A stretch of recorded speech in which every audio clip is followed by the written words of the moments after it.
Okay folks, if you're watching this video on a computer, stop what you're doing right now and watch it on a mobile device. Because if you don't, I'm going to feel really quite claustrophobic. vidIQ. vidIQ. vidIQ.com.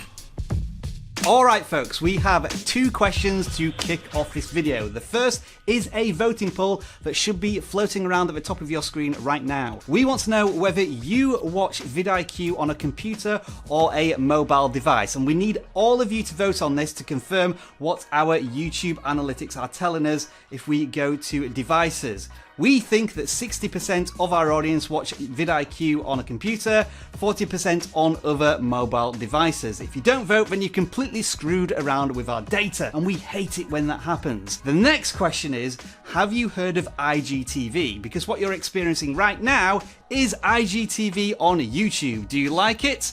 Do let us know. Hello folks, welcome to vidIQ. My name is Rob. If this is your first time in these slightly enclosed surroundings today, we are the YouTube tool and channel that aims to help you get more views in less time. And one of the ways you may be able to get more views is to cater to your audience by shooting vertical video, as I'm doing right now as an experiment. YouTube have just announced that you can now record vertical videos or portrait videos, upload them to YouTube, and they will play in that format without any editing. So you don't need to put black bars on your videos through a video editor, much like you're seeing in this video right now.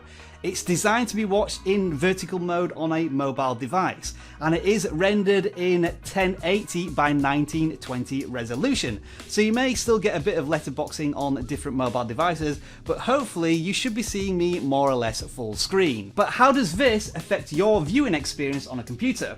Well, in order to find that out, you'll have to stop what you're doing and carry on watching this on a laptop or a desktop. Okay, this is almost impossible to show on a vertical video unless you get creative. What I'm basically trying to show you here is the massive white borders on either side of your video if you play it on a desktop. So yeah, for the computer viewing experience, it's not that great. The video background matches the theme of your desktop as well, so if you switch it to dark mode, you get a black background on your video, and if you switch it back to light mode, you get the white background. And one more thing, if you have different aspect ratios to portrait, for example 4:3 scene here, YouTube will actually adjust the playback controls as well to suit the player. There's a lot more information about all of this in the support guide that's on screen now and in the video link description below. Okay, if you want to watch the rest of this video on a mobile device for a better viewing experience, you have my permission.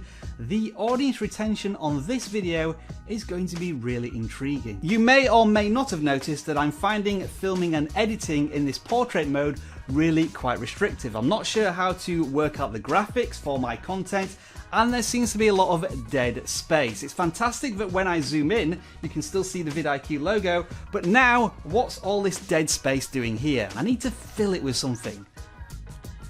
Yeah, maybe going forward, portrait videos is not the solution for vidIQ.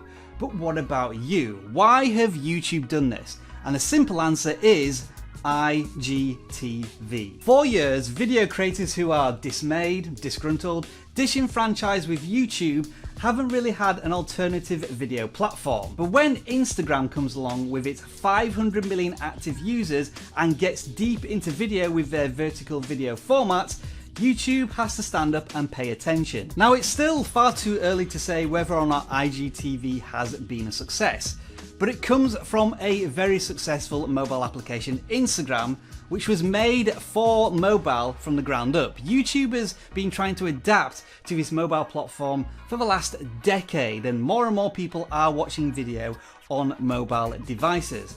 And when you look at some of the features in Instagram, such as stories and the way that you can just quickly swipe up to watch more and more content, these quick videos that have a lot of addictive properties to them, you can see how dangerous IGTV could be potentially to YouTube.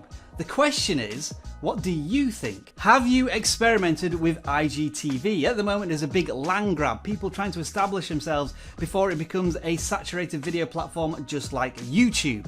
Have you had any success? How does it work with the vertical video shooting? I assume it's better for bloggers, but I could be completely wrong about that. We'd love to hear your thoughts and whether or not you're going to adapt potentially some of your IGTV content to YouTube now that you know that it natively supports it.